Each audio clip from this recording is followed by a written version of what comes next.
गौरंग राधा गोकुलानंद देव की जय। कृष्ण बलदेव की जय। नंद यशोदा मैया की जय। परमाराध्यतम पतित पावन परम करुणामयम विष्णुपाद परम हंस 108 श्री श्रीमद भक्ति वल्लभ तीर्थ गोस्वामी श्रील गुरुदेव महाराज की जय।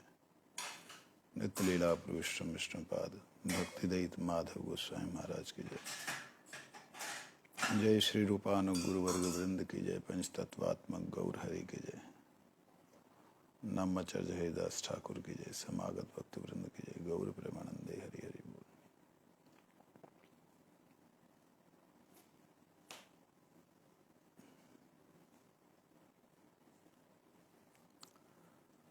गुरुवे गौरचंद्राय श्री राधिकाय तदालय कृष्णाय कृष्ण भक्ताय तद्भक्ताय नमो नमः। आज हम लोग 14वें अध्याय के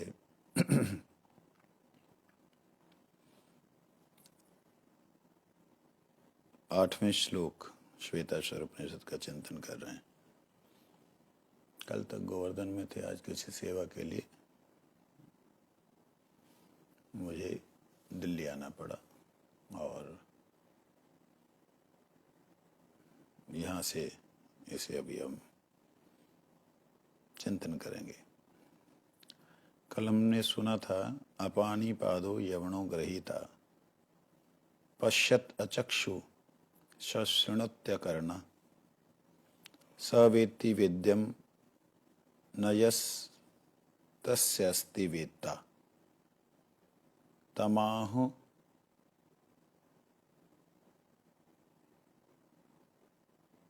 तमाहुर्ग्रयम उग्रयम पुरुषम महांतम।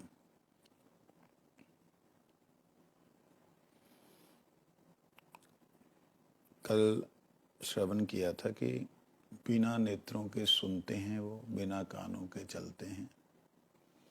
मतलब चलने की क्रिया है, लेकिन कान ऐसे नहीं है। सुनने की क्रिया है। पैर ऐसे नहीं है कि वो चल के जाएंगे। कान ऐसे नहीं है कि वो ऐसे कानों से सुनेंगे। तो कैसे हैं? भगवान के बारे में कल बता रहे थे कि जो भगवान है वो रूप नहीं है उनका, लेकिन बहुत सुंदर है। जब रूप नहीं तो सुंदर कैसे? यहाँ कहते हैं चित्त जगत में संपूर्ण विरुद्ध धर्मों को भी अत्यंत अद्भुत और सुंदर रूप से एक ही समय एक ही साथ प्रकाश करती है। कौन? चित्त शक्ति। गोलोक में विरुद्ध धर्मों को एक साथ प्रकाश करती है। विरुद्ध धर्म क्या होते हैं उसके बारे में समझा रहे हैं। यहाँ पे बिना पैरों से आप चल नहीं सकते, वहाँ पैरों से चल सकते हैं, आंखों से खा सकते हैं, नाक से कहीं भी जा सकते हैं। कहने का अभिप्राय नहीं समझ पा रहे हैं, है ना?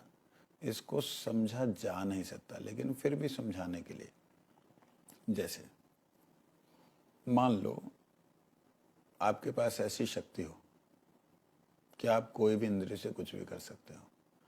तो आपने कुछ सूंघा, ये तो गिरिराज मिष्ठान है, आप गिरिराज मिष्ठान पहुंच गए, ठीक है ना? तो आप तो नाक से सूंघ के ही पहुंच गए। एक है आपकी कल्पना से आप पहुंचे।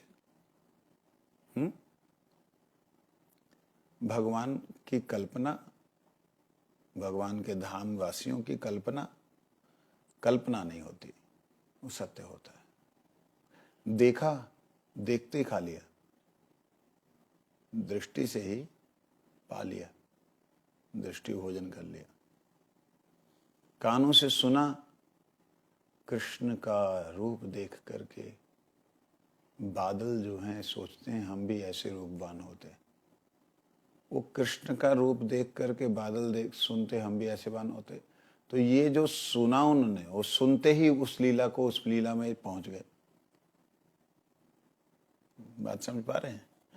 मतलब सुनने से पहुंचना सुनने से रसास्वादन कर लेना, खा लेना। ओ, मलाई रबड़ी ठाकुर जी ने जो खाई, वाह में मिश्री और मिलाई, वो मलाई रबड़ी खा ली इन्होंने, सुनते ही उसका टेस्ट आ गया। वहां पर समय का, स्थान का, इंद्रियों का कोई भी व्यवधान नहीं है। ये बात जब कही गई तब ब्रजनाथ जी ने कहा, महाराज आप जो बोल रहे हैं ये काल्पनिक तो लग रहा है। डायरेक्ट बोला नहीं काल्पनिक, गुरु जी को कैसे बोले काल्पनिक है। लेकिन मेरी समझ में नहीं आ रहा कि ऐसे क्या वेदों में भी लिखा हुआ है? आप बोल रहे, चलो आप अपनी भावनाओं से बोल रहे हैं, क्या वेद में भी है? तो वो वेद के श्लोक को बोल रहे हैं, हाँ है। कहते हैं वो निर्विकार है, कोई विकार ही नहीं होता उनमें, भगवान में। लेकिन गोपियों से भयभीत है। तो जिसको विकार नहीं उसको भय कैसे? परस्पर विरुद्ध है ना गुण समूह, तो कैसे है उस चीज को, जैसे बहुत दूर है भगवान। यहां से अगर हम लोग कोशिश करें समझने की, खरबों को खरबों से गुना कर दो, इतने खरबों किलोमीटर दूर भगवान गोलोक धाम है, लेकिन उनसे निकट कोई भी नहीं। ये बात को समझना पड़ेगा। कैसे समझेंगे हम? क्योंकि वो हृदय में स्थित हैं। कैसे स्थित हैं? इतनी दूर है तो हृदय में कैसे स्थित हैं? तो कल एक बड़ा सुंदर उदाहरण बार बार आता है, देना पड़ता है, और कोई है ही नहीं हमारे इस जगत में, और कोई उदाहरण है ही नहीं। सूरज का, सूरज की एक छोटी सी किरण, छोटी सी किरण, वो छोटी सी किरण, उस किरण को अगर ऐसे करके देखेंगे तो आपको सूरज नजर आएगा कि नहीं? तो किरण के माध्यम से सूरज का दर्शन होता है।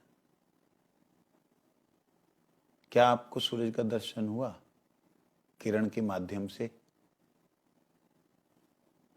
हुआ कि नहीं हुआ? क्या वो सूरज था? सूरज से कितना करोड़ों खरबों किलोमीटर दूर है ना? है कि नहीं? इतना दूर होने पर भी वो बिल्कुल नजदीक है। अगर आप सूरज की किरणों का आश्रय लें तो तुरंत मिल जाएगा, मिलता है।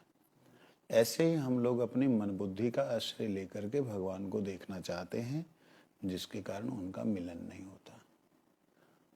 आत्मा का आश्रय लेकर के, भक्ति का आश्रय लेकर के, आत्मा के द्वारा भक्ति के शरणागत, भक्ति का मतलब भगवान की शरणागति के द्वारा जब उन्हें देखना चाहेंगे तो आत्मा में ही भगवत दर्शन हो जाएंगे, क्योंकि उनका अंश है।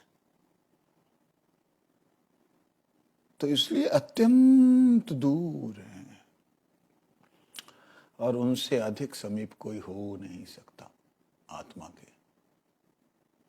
तो इस दृष्टि से कहते हैं वो अचिंत्य हैं, उनको चिंतन नहीं कोई कर सकता, लेकिन रसमय है। ले, रसमय है और चिंत है, ये कैसे हो सकता है भाई? जिसका रस, जिसमें आनंद है,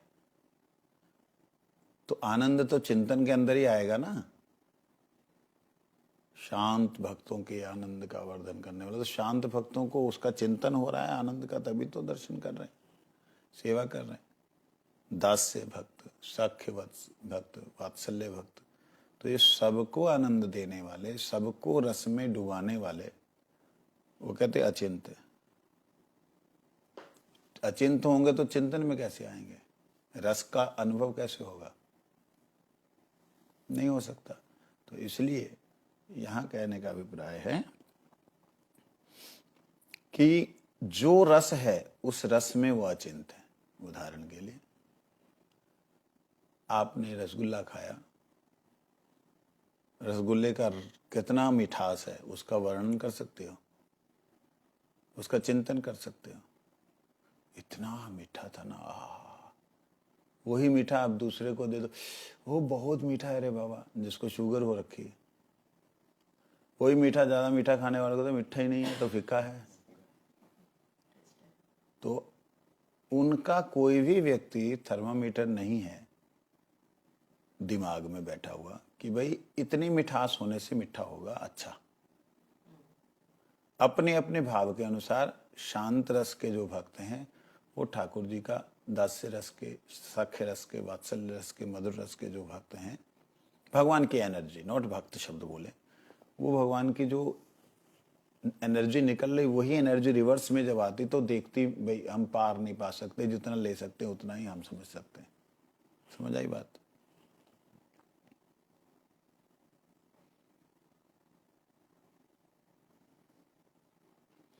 सबके आराध्य हैं, सबके आराध्य, लेकिन फिर भी गोप हैं, ग्वाले हैं। जब सबके आराध्य हैं तो गायों की सेवा क्यों करते हैं? गोप क्यों है? बनता नहीं। जिसको ब्रह्मा, विष्णु, महेश और अन्य अन्य देवी देववृंद जिनकी आराधना करते हैं, वो गायों के पीछे लगे हैं। गायों का गोबर से जो है वो कई बार स्नान करते हैं, कई बार गोमूत्र से स्नान करते हैं, कई बार गोदूध पानी की पीने के लिए उनको खाना खिलाते हैं।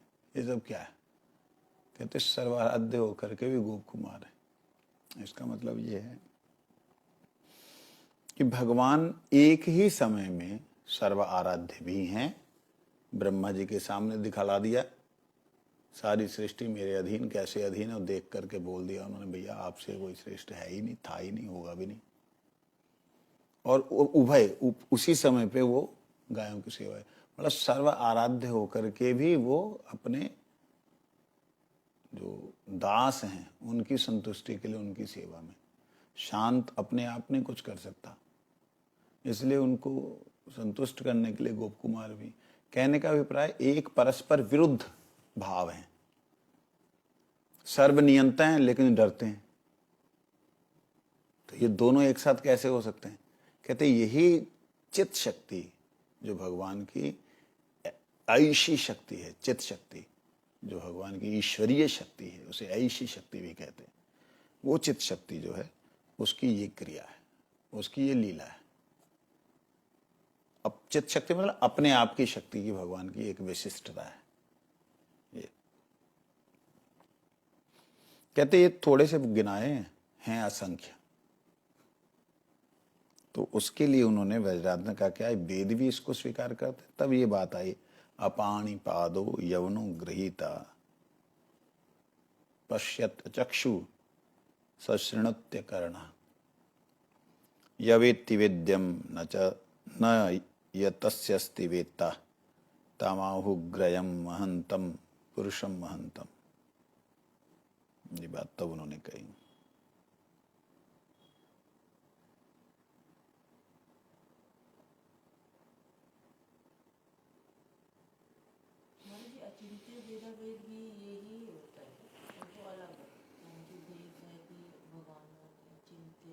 अचिंत्य शब्द का मतलब ये है जिसका चिंतन ना किया जाए। ये जो प्रश्न शुरू हुआ था ना, उन्होंने कहा जब आपने सारी शक्तियों का गुण गिना दिए, उनकी क्रिया गिना दी, फिर क्यों कहते हैं अचिंत है?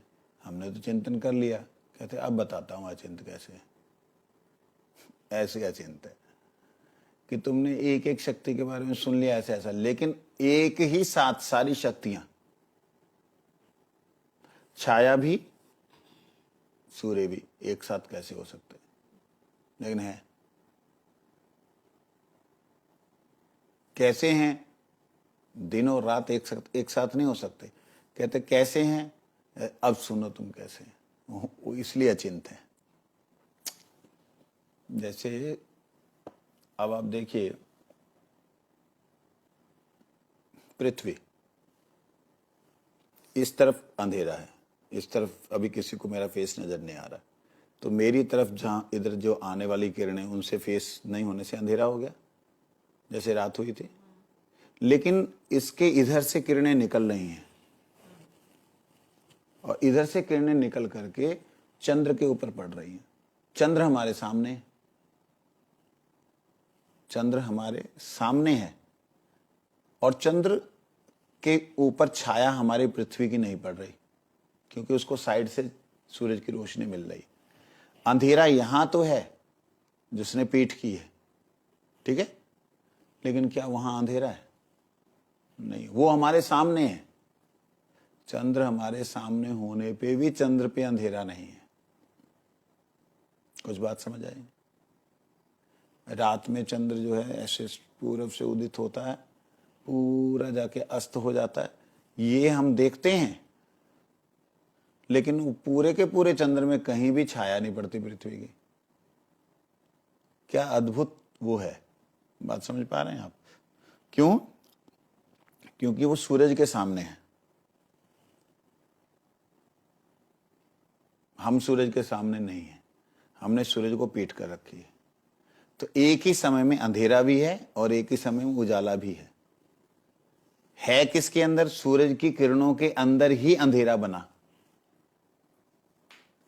एक बाधा आने से उसकी किरणों के अंदर ही बना, ये चीज है। तो जो दिखता है अज्ञान, ऐसा नहीं हो सकता, कहते ये भी उन्हीं की शक्ति के अंदर ही हो रहा है, इसलिए अचिंत है। और कितना हो रहा है ये तुम ना जान पाओगे, इसलिए अचिंत है। तो ये यहां पे जो अब जैसे ये भी आखिर चिंतन कर ही रहे हैं ना हम लोग, कहते जितना हम चिंतन कर रहे हैं ना उससे बड़ा अचिंत है।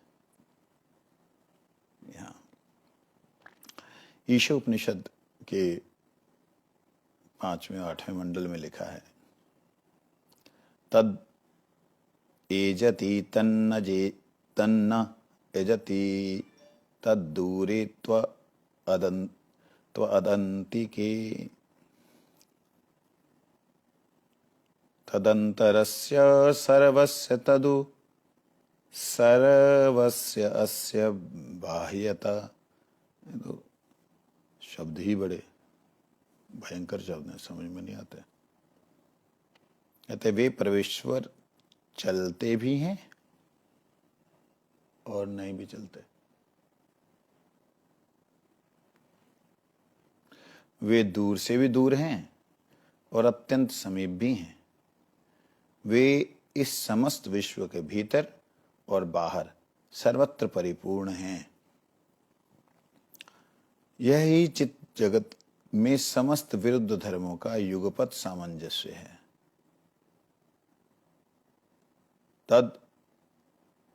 तद एजति, वो जो है उनका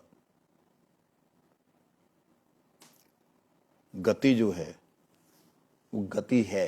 फिर तन्ना जति, तन्ना जति, वो जाते नहीं कहीं भी। ऐसे सूरज की किरणों की गति है ना, लेकिन सूरज की गति है, सूरज की अपनी गति अलग है, उसका मापना अलग मुश्किल काम है। सूरज अपनी धुरी में अलग घूमता है और ब्रह्मांड में उसका चक्कर अलग लगता है। ये बड़ा विचित्र है माया, इसको कोई नहीं समझ पाया। तो कहते हैं वो चलते हैं और चलते नहीं भी हैं। जैसे सूरज एक जगह स्थित है ऐसा हमारा विज्ञान कहता है, लेकिन आज से 1000 साल बाद यदि विज्ञान और उन्नति कर गया तब उनको वेदों की इस बात को मानना पड़ेगा कि सूरज चलता है। सूरज एक राशि से दूसरी राशि में प्रवेश करता है। कैसे प्रवेश करता है, कैसे चलता है? जब वो चलता है तभी तो प्रवेश करता है। उसकी गति कितनी है, उस गति हमारे ज्योतिष शास्त्र ने, ऋषियों ने पहले से लिखी हुई, इतनी स्पीड से चलता है, तब वो इतनी स्पीड से चलने के बाद इतने सालों बाद वो अपनी राशि में दोबारा पहुंचता है। ये लोग नहीं मानते हैं उसको। क्यों? ये लोग देखते हैं कि सूरज,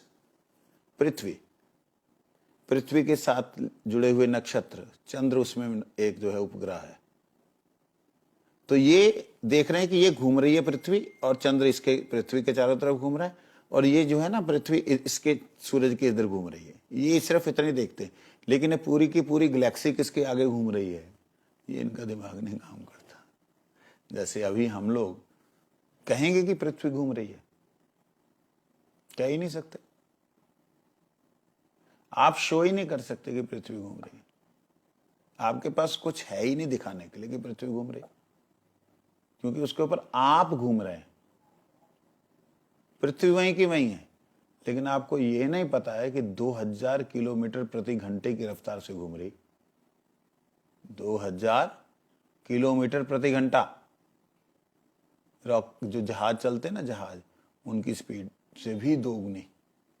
हवाई जहाज जो होते हैं 900 किलोमीटर प्रति घंटा की रफ्तार से चलते हैं, उनसे भी दोगुनी से भी ऊपर स्पीड से ये पृथ्वी घूम रही है। कितनी तेजी से जाता है, 250 किलोमीटर की रफ्तार से अगर यहाँ कोई मोटरसाइकिल चले, निकल गई, पता नहीं लगा कहाँ गया, ऐसे पता लगता। समझ लगी मेरी बात?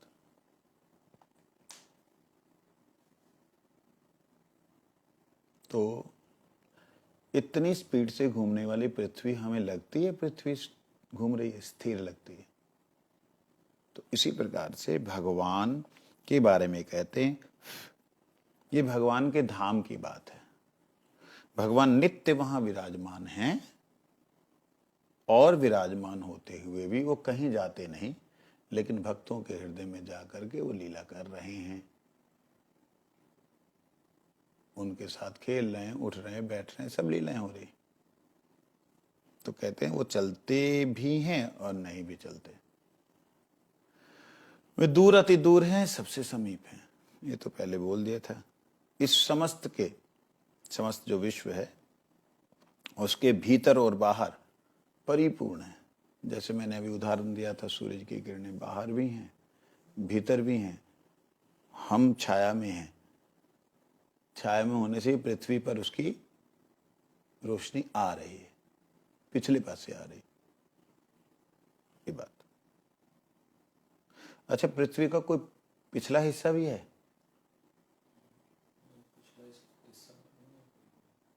है कोई पिछला हिस्सा? मैंने बोला पिछली तरफ आ रही। वो तो उसकी रेस के आगे कोई व्यवधान आ जाता है जैसे। ना, मैं बोल रहा हूँ सूरज की किरणें जो हैं हम पृथ्वी के पिछले हिस्से में आ रही, तो पिछला हिस्सा भी है क्या कोई पृथ्वी का? मतलब कोई पिछला हिस्सा नहीं है, लेकिन बोलना पड़ता है अभी पीछे की तरफ है पृथ्वी के, इसलिए अंधेरा है, ऐसे। तो यही चित्त जगत में समस्त विरुद्ध धर्मों का युगपत सामंजस्य है। ये चित्त जगत की बात बतला रहे हैं। जड़ जगत में ऐसा संभव नहीं है। आप यहां हो तो आप यहां हो, आप यहां से वीडियो कॉलिंग कर सकते हैं, मगर आप वीडियो के माध्यम से वहां नहीं पहुंच सकते। फिर भी मनुष्यों ने बहुत उन्नति की है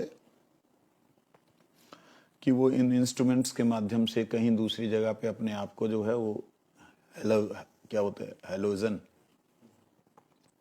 इल्यूजन क्रिएट कर सकते हैं, वहाँ बात कर सकते हैं। ऐसे जैसे मैं बैठा हूँ, वो लाइट से क्रिएट हो जाएगा, लाइट से बॉडी बन जाएगी, बातचीत कर सकते। मतलब इतना एडवांस जा चुके हैं कि वो प्रकाश की बॉडी बना लेते हैं। पता है क्या बोलते हैं उसको? 3D का हैलोजन ऐसे बोलते हैं। तो वो जैसे मैं बात कर रहा हूँ यहाँ पे, तो जहाँ उसको लगाएंगे ना, वो लाइट उतने एरिया में, वहाँ जैसे ये है, हाँ, तो जैसे इस इधर से लाइट निकले, सिर्फ उतने एरिया में वो पूरी उसकी आकार बन जाएगा, लाइट से ही आकार बन जाएगा। अब बताओ, लोग बोलते हैं प्रकाश का आकार नहीं होता, वो 3D आकार बनता है, उसमें ऊपर नीचे सब नजर आता है, हाथ के पीछे छाया नजर, सब कुछ नजर आता है। कैसे होगा? एक साधारण मनुष्य ने ये सब कर लिया, परमात्मा का तो इससे दिव्य है, वो तो साक्षात है। ये बात। उसके बाद में क्या कहते हैं, सपरियज्ञ अचक्षु क्रमकायवावरणम अस्नाविर शुद्धम अपाप विद्धम कविरमणिषि परिभू स्वयं भूर्यात् अर्थात यतो अर्थान वयद्धाच्छाश्वतीभ्य समभ्य, क्या कहते हैं, वे परमात्मा सर्वव्यापी शुद्ध अप्राकृत सच्चिदानंद स्वरूप हैं। प्राकृत सच्चिदानंद स्वरूप तो होता ही नहीं है। प्राकृत मतलब माया का निर्मित सच्चिदानंद स्वरूप तो नहीं होता, लेकिन हमें ये सत नहीं है, असत है। लेकिन इस असत शरीर को हम असत ना समझते हुए, अनित्य ना समझते हुए, नित्य समझ करके इसमें सुख पा रहे हैं कि नहीं? शरीर में सुख पा रहे हैं कि नहीं? पा रहे हैं। तो फिर यहां जो बात कही है अप्राकृत सच्चिदानंद, मतलब प्राकृत सच्चिदानंद भी है, माया का भी सच्चिदानंद है। हमने बताया था ना कल परसों, माया में कैसे चित्त शक्ति जो है वो क्रिया करती है, सच्चिदानंद तत्व कैसे दिखलाई देता है माया में। माया में सच्चिदानंद तत्व माया जैसा दिखलाई देता है। जैसे शरीर असत है, नित्य नहीं है, मुर्दा है, लेकिन ये चेतन लग रहा है। तो इसका जड़ में जो ब्रह्मांड हैं, जितने ब्रह्मांडों में जो ये शरीर हैं, ये उस सत शक्ति का, सच्चिद आनंद, ठीक है, उस सत शक्ति का एक बनाया हुआ माया निर्मित स्वरूप जो है, वो स्वरूप भी जड़ ज्ञान देता है। सांसारिक विषयों में क्या, इसमें ऐसा डाल दो, वैसा कर दो, ये कर दो, वो कर दो, कितना ज्ञान लगाया रखा, विज्ञान बना रखा है, मैटेरियल साइंस। तो मैटेरियल साइंस मतलब जड़ीय ज्ञान में भी आनंद है। सत स्वरूप, चिद, ज्ञान, आनंद, आनंद। तो इस शरीर में भी, असत शरीर में भी सत है, क्योंकि दिखाई दे रहा है। जब दिखाई ना दे उसे असत कहते हैं। तो सच्चिदानंद जब हम कह रहे हैं तो वो दिखाई देता है। तो ये सच्चिदानंद असत का मतलब अनित्य तत्व से बना हुआ है, नित्य नहीं रहेगा, अनित्य तत्व से बना, लेकिन फिर भी इसमें ज्ञान है। ज्ञान है तो इसमें आनंद भी है। तो सच्चिदानंद का प्राकृत स्वरूप ये है। जब अप्राकृत सच्चिदानंद कह दिया तो माया से अतीत जो सच्चिदानंद है वो उनका नित्य स्वरूप है। ये भगवान के बारे में कह रहे हैं।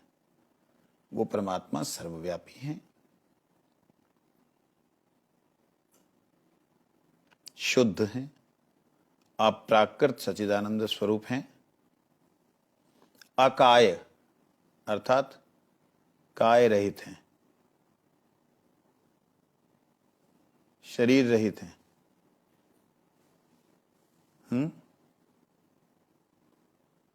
कैसे शरीर रहित हैं? प्राकृत मतलब माया का जो शरीर है उससे रहित है, इसलिए उन्हें कहते हैं निराकार। निराकार का मतलब माया का आकार नहीं, लेकिन उनका अपना तो है।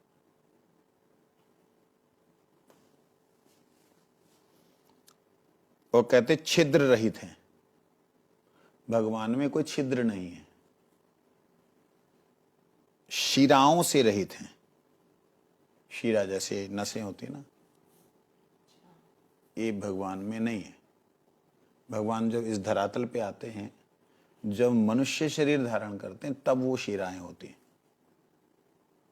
वो शरीर को, जैसे मैंने अभी, मेरी सलवटे तो ये मेरे में नहीं है ना, मेरे शरीर में है। सलवटे दिखाई दे रही तो कहाँ दिखाई दे रही? आखिर कपड़ा तो मैंने ही पहन रखा है, तो मेरे में दिखाई दे रही। महाराज आप पे सलवटे पड़ी हुई हैं, ऐसे तो बोलोगे? महाराज देखो आप पे सलवटे, मेरे पे नहीं पड़ी भाई, मेरी चादर पे सलवटे पड़ी। ऐसे ही जो इस जगत में आते हैं भगवान, तो शिराओं का जो खून की धमनियां हैं उनका होता है इस संसार में आने के बाद में, क्योंकि बलराम जी उनके शरीर को पूरी तरह कवर कर लेते हैं। मनुष्य उनके शरीर को, उनके दिव्य स्वरूप को देख नहीं सकता है। अप्राकृत सच्चिदानंद तत्व को वह देख नहीं सकता है, उसका सामर्थ्य नहीं है, तो उसे ढक लेते हैं। ढकने के कारण यहाँ पे कहते हैं वो शिराओं रहित हैं, छिद्र रहित है। मलमूत्र के उनके स्थान गोलोक धाम या अन्य जगह नहीं है। क्यों नहीं है? वहां पे कोई ऐसी चीज है ही नहीं कि जो उनसे या उनमें ना हो, और लेकर के खाएं और विकार हो जाए, ऐसा कुछ है ही नहीं।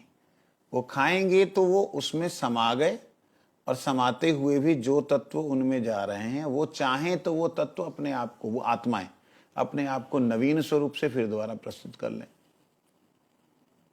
ऐसा है। तो ये परस्पर बिल्कुल विरोधी दिखने वाले तत्व जो हैं, एक समझ में ना आने वाले तत्व वहां पे, वहां की यही विशेषता है। समझ आ रही बातें? ऊपर से निकल रहे।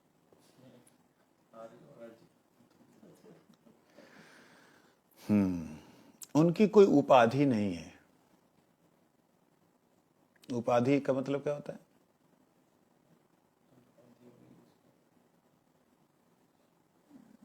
जैसे डॉक्टर और इंजीनियर, ये उपाधियां होती हैं। इनको क्या बोलते हैं उपाधि को डिग्री? तुम्हारी भाषा में?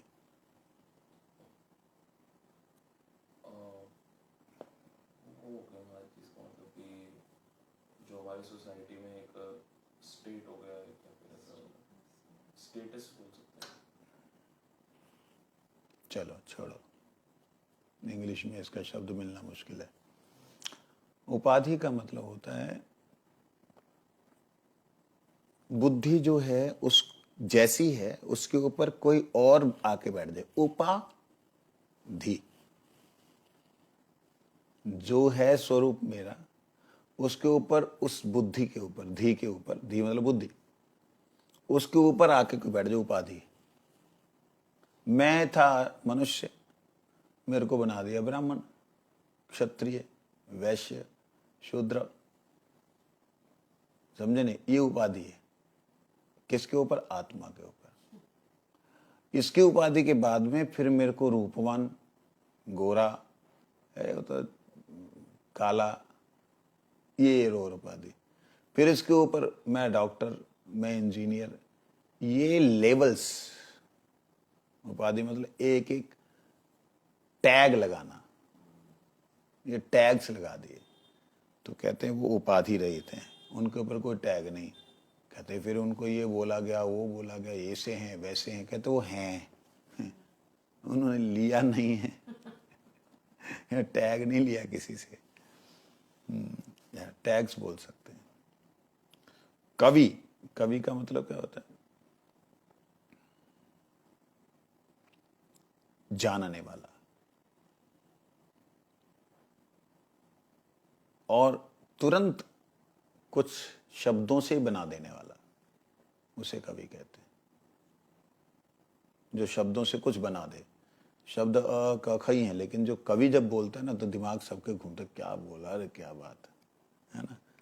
तो ऐसे ही भगवान जो हैं जब वार्तालाप करते हैं तो उनके मुख से निकला प्रत्येक अक्षर ही एक तरह से वह श्लोक है, कविता है, नृत्य है, गान है।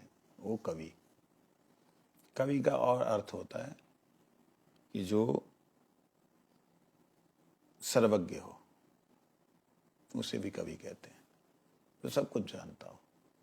जहां ना पहुंचे रवि वहां पहुंचे कवि। सुना ये बचपन में? बचपन में। जहां ना पहुंचे रवि वहां पहुंचे कवि। रवि मतलब सूर्य, जहां नहीं पहुंचता वहां भी कवि पहुंच जाता है। मतलब उसका जो कल्पना जो वहां भी पहुंच जाती, वहां भी कुछ बना देता है। तो किसी ने बोला ऐसे कैसे हुआ?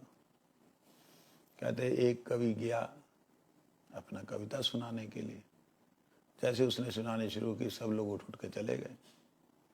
उसने ली बोतल, पी ली, और पीने के बाद में जाते हुए गटर में घुस गया।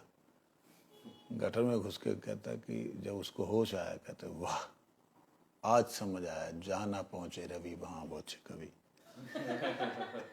गटर के अंदर तो पहुंचेगा नहीं, इसका मतलब ये नहीं है, प्रैक्टिकली ये नहीं, मतलब ये है कि जो सूर्य भी जिस धरती के भीतर की कल्पना नहीं कर सकता, जा नहीं सकता, जाएगा तो फोड़ के जाएगा, कभी वहां पे आराम से पहुंच जाता है, उसकी भी कल्पना कर लेता है। तो कवि का अर्थ होता है जो अपने भगवान के लिए प्रयोग हो सकता, पब्लिक के लिए जो संसार में नहीं हो सकता। ये शब्द प्रयोग किए जा रहे हैं कवियों के लिए, परंतु नहीं, कहते जो कल्पना को विकार दे दे, जिसकी कल्पना भी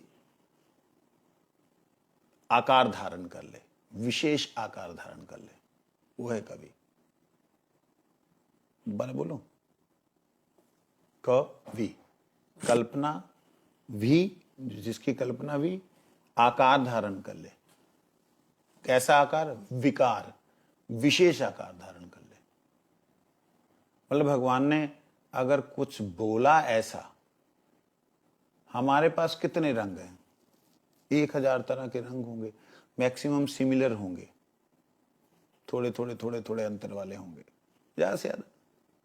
भगवान के धाम में अनंत हैं, गिनती नहीं है उनकी, और उस कल्पना में भी नहीं आ सकते मनुष्य के। कैसे हुए?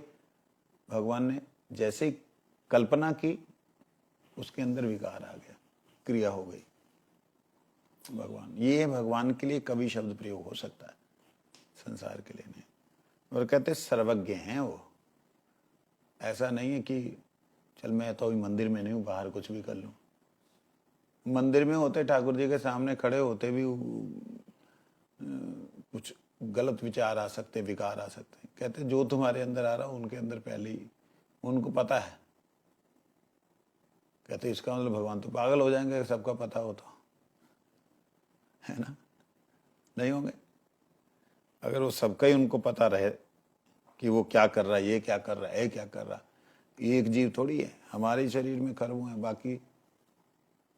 कहते सर्वज्ञ का मतलब अर्थ क्या होता है समझना, जिसे चाहे वो जानना, जिसके प्रति इच्छा हो वो सब कुछ जाना जाए, ये सर्वज्ञ।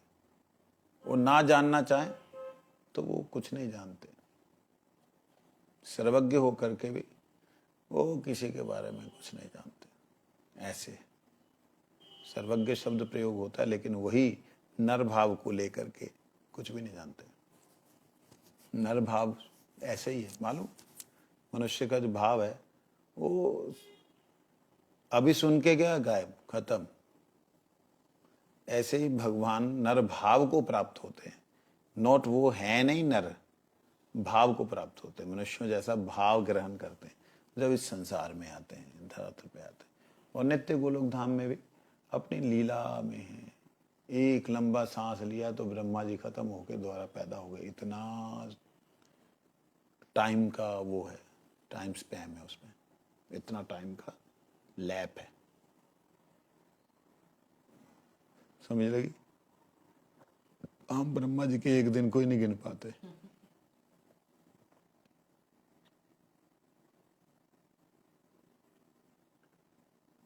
स्वेच्छा से प्रकट होने वाले हैं तथा सर्वोपरि विद्यमान, सबके ऊपर वो विद्यमान हैं, सर्वनियंता हैं। उन्होंने स्वयं अचिंत शक्ति द्वारा दूसरे दूसरे नित्य पदार्थों को उनके विशेष विशेष गुणों के साथ अलग रखा हुआ है। उनकी ये अचिंत शक्ति जो है, उसके द्वारा उन्होंने अन्य अन्य पदार्थों को उनके स्थानों पर रखा हुआ है, उनको विशेष विशेष करके रखा है। अचिंत शक्ति इसीलिए बोला चिंतन से परे। जैसे पृथ्वी में जल भी है, पृथ्वी में अग्नि भी है, पृथ्वी में हवा भी है, पृथ्वी में आकाश भी है। चारों तत्व पृथ्वी में होने पर भी पृथ्वी इन चारों तत्वों से अलग है, पांचवा तत्व अलग बना हुआ है ना? जल में पृथ्वी नहीं है, जल में अग्नि भी है, हवा भी है और आकाश भी है, लेकिन ये तीनों के तीनों तत्व जल से अलग हैं। तो अलग अलग तत्व में एक दूसरे को मिक्स करके भी अलग अलग है। समझ लगी? यही उनकी अचिंत्य शक्ति है, एक दूसरे में होते हुए भी एक दूसरे से अलग है। अग्नि जल में है, प्रैक्टिकल किया कभी? जो ये टोटी चलाते ना तो कहीं ऐसे करके पानी आता ना, उसमें लाइटर लगा के देखना, अच्छा। आग लग जाएगी। ऐसे आग लगेगी जब तक दूसरी लहर रहेगी, उसमें हाइड्रोजन होती है। तभी तो पानी बनता ना। H2O का फॉर्मूला है नहीं, hydrogen 2 plus oxygen, H2O is equal to water. पढ़ा था बचपन में, तो हाइड्रोजन है ना उसमें। ये चीज तो इसलिए कहते हैं एक दूसरे पदार्थों में एक दूसरा पदार्थ होने पर भी उन पदार्थों को उनसे अलग रखा। ये उनकी अचिंत्य शक्ति है। अग्नि में हवा है कि नहीं? हवा है। ऑक्सीजन के बिना आग जलेगी? बुझ जाती। हवा है ना, लेकिन दिखाई नहीं देती। अच्छा, हवा में आग है कि नहीं? नहीं होती, हवा में आग नहीं होती। लेकिन हवा के अंदर अगर दूसरा तत्व, आकाश तत्व मिलकर के ज्यादा घर्षण करेंगे ना तो अग्नि जल जाएगी। मतलब एक तत्व में दूसरा है नहीं, लेकिन वो एक तत्व को दूसरे तत्व में दिखला सकते हैं, ला सकते हैं। ये उनकी अचिंत्य शक्ति है। समझ आई बात? आकाश में हवा है? आकाश, अंतरिक्ष में हवा है? नहीं है। अंतरिक्ष में तो हवा नहीं, लेकिन अंतरिक्ष में ही तो ये सारा बह रहा है, पूरे का पूरा ब्रह्मांड। ये ब्रह्मांड, ये पृथ्वी, नक्षत्र, वही तो घूम रहे हैं। हवा उसमें ना हो, आकाश में, तो कैसे इनके अंदर हवा आएगी? कहते अपनी स्पीड से आ रही है। अरे अपनी स्पीड से आखिर बन तो कहां रही है? आकाश में तो बन रही है, अंतरिक्ष में तो बन रही है। ये ही अचिंत तत्व है भगवान का। बात समझ आई? अचिंत होने पर भी वह एक दूसरे पदार्थों में, दूसरे दूसरे पदार्थों में नित्य उन पदार्थों के अंदर विशेष विशेष गुणों को अलग अलग करके रख देते हैं। ये बात है। ब्रजनाथ कहता है क्या वेदों में स्वच्छंद शक्ति से युक्त सर्वतंत्र स्वतंत्र भगवान के संसार में अवतीर्ण होने का उल्लेख है। अब ये सर्वतंत्र स्वतंत्र दो शब्द प्रयोग किए। सर्वतंत्र का मतलब होता है सब जिनके तंत्र के अधीन है। तंत्र मतलब नियम, कानून। हमारा कानून है ना तंत्र।